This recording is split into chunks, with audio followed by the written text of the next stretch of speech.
হাজার হাজার ছাত্র জনতা। ভেঙে ফেলা হচ্ছে ধানমন্ডি ৩২-এর বাড়িটি। সবাই যখন বাড়ি ভাঙায় ব্যস্ত, ঠিক সেই মুহূর্তে একটি দল টোকাইদের নিয়ে হরিলুট করছে ৩২-এর ধ্বংসস্তূপে।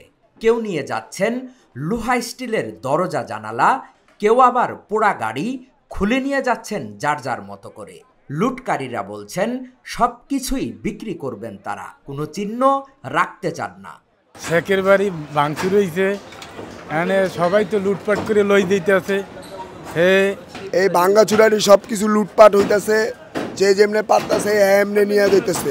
অনেক মানুষ ভাঙ্গাচুরা নিতেছে, অনেক লোক ভাঙ্গাচুরা করতেছে, নিতেছে, আমরা নিতেছি, পাবলিক নিতেছে, সাধারণ মানুষ সবাই নিতেছে মাল ভাঙ্গাচুরা। 50 টাকা কেজি। সব নিয়ে দেবা? গাড়ির যন্ত্রাংশ খুলতে খুলতে লুটকারীরা জানান এসব আসবাবপত্র বিক্রি করে সংসার চালাবেন তারা। এই তো ভাঙ্গে রুঙ্গে কুল্লে মুল্লে যা আছে সব বাঙ্গারি দোকানে বিক্রি করে দিতে আছে। এমন জিনিস আছে 40 টাকা কেজি আছে, এমন জিনিস আছে 20 টাকা কেজি আছে, এমন জিনিস আছে 200 টাকা কেজি আছে। এটা কোনো ঠিক নাই, এমন জিনিস আছে। এই দে ডাল কিনু, চাল কিনু, ঘর ভাড়া দিমু, দেয়া বেস্তারি তাই লাভ হইবে। কোনো রকম তো পেটটাও বাঁচবো, কোনো রকম পেটটাও তো বাঁচবো, পেটটা বাঁচবো না। ঘর ভাড়া লেগে যা করে করবো, নাইলে ফলামু।